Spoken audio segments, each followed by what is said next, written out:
பொய் நெல்லை குத்தி கை நெல்லை இழந்த கதையாக, அதுபோன்ற மதுரை நகரிலே பெரும்பாலான ரோடுகள் சிதைந்து சின்னாபின்னமாகி கிடப்பதாலே சிறிய மழை பெய்தாலும் இந்த சாலைகள் எல்லாம் வாகன ஓட்டிகள் உயிரை கையிலே பிடித்து சாகச பயணம் செய்கின்ற வகையிலே ஒரு அவல நிலை மதுரையிலே நிலவி வருகிறது. தற்போது சிறிய மழைக்கே மதுரை மாநகருடைய ரோடுகளிலே பல்லாங்குழி பள்ளங்கள் ஏற்பட்டிருக்கின்றன. கூட்டு குடிநீர் திட்டத்திற்காக தோண்டப்பட்ட பள்ளங்கள் மூடப்படவில்லை, முழுமையாக அந்த பணிகள் முடிக்கப்படவில்லை. ஆகவே அதிலே வாகனங்கள் செல்கிற போது கூடுதலாக பள்ளம் ஏற்படுகிறது. ஆகவே இந்த பணிகளை எல்லாம் நல்ல நிலையிலே உடனடியாக முடிக்க வேண்டும் என்றும் மதுரைக்கு வருகிற மாண்புமிகு முதலமைச்சர் அவரிடத்திலே மதுரை மக்கள் கோரிக்கை வைத்திருக்கிறார்கள். மதுரையில் இருக்கிற சாலைகளை காணவில்லை, மதுரையில் இருக்கிற ரோடுகள் காணவில்லை, மதுரையில் இருக்கிற நலத்திட்டங்களையும் காணவில்லை. ஆகவே கண்டுபிடித்து தருவாரா மாண்புமிகு முதலமைச்சர்? அதோடு மதுரைக்கு மேயரையும் காணவில்லை, மண்டல தலைவரையும் காணவில்லை. காணாமல் போன மேயரை கண்டுபிடித்து கொடுக்க வேண்டும் என்று, காணாமல் போன மண்டல தலைவர்களை கண்டுபிடித்து கொடுக்க முன் வருவாரா மாண்புமிகு முதலமைச்சர் என்று மதுரை மக்கள் கோரிக்கை வைத்திருக்கிறார்கள். 7ஆம் தேதி வருகிற மாண்புமிகு முதலமைச்சர் அவர்கள் காணாமல் போன ரோட்டை கண்டுபிடித்து, காணாமல் போன மேயரை கண்டுபிடிக்கிறாரோ இல்லையோ, ரோட்டை கண்டுபிடிக்கிறாரோ இல்லையோ, நிச்சயமாக 2026 புரட்சி தமிழர் ஐயா எடப்பாடியார் அவர்கள் இதற்கெல்லாம் ஒரு நல்ல தீர்வை காண்பார்கள், தமிழகத்தை மீட்டெடுப்பார்கள், தமிழக மக்களை காப்பார்கள். அப்போது மதுரை மக்களுக்கும் விடிவு காலம் ஏற்படும் என்பதை இந்த நேரத்தில் சொல்லி, இந்த எஸ்ஐஆர் பணி என்பது இந்த திமுகவுடைய இரட்டை வேடம் இன்றைக்கு அம்பலமாகி இருக்கிறது.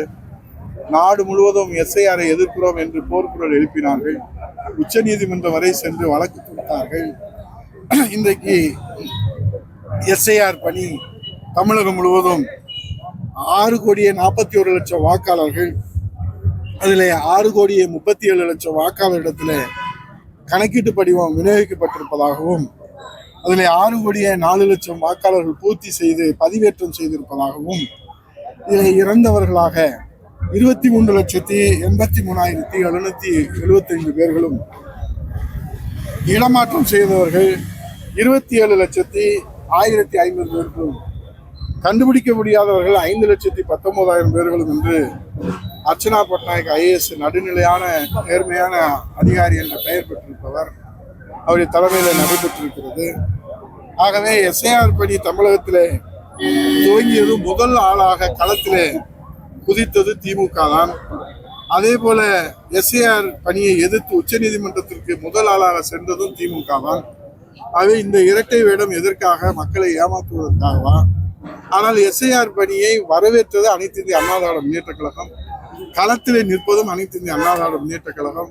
இந்த எஸ்ஐஆர் பணி மூலமாக நேர்மையான, நடுநிலையான, சுதந்திரமான வாக்காளர் பட்டியல் தமிழ்நாட்டு வாக்காளர்கள் கிடைக்க வேண்டும் என்று அனைத்து இந்திய அண்ணா திராவிட முன்னேற்ற கழகம் தொடர்ந்து வலியுறுத்தி அந்த பணியை மேற்கொண்டு வருகிறார்.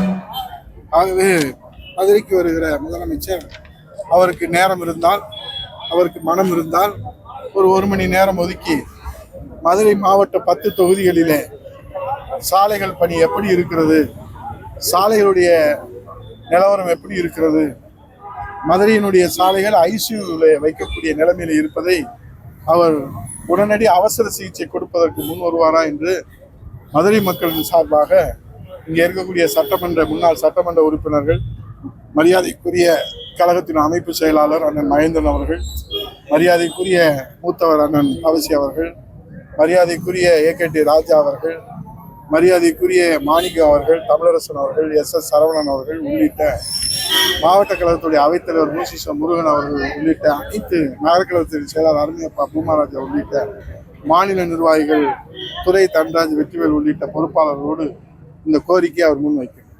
திருப்பரங்குன்றம் கோயில் பெரிய பூதகரமா நடந்திருக்கு. நீங்க கூட்டணியில இருக்கீங்க, அதுல போய் கலந்துறது இப்ப வரைக்கும் நீதிமன்றத்துல அந்த வழக்கு அது நீதிமன்றத்தில் இருக்கு. அது குறித்து எங்க பொதுச் செயலாளர்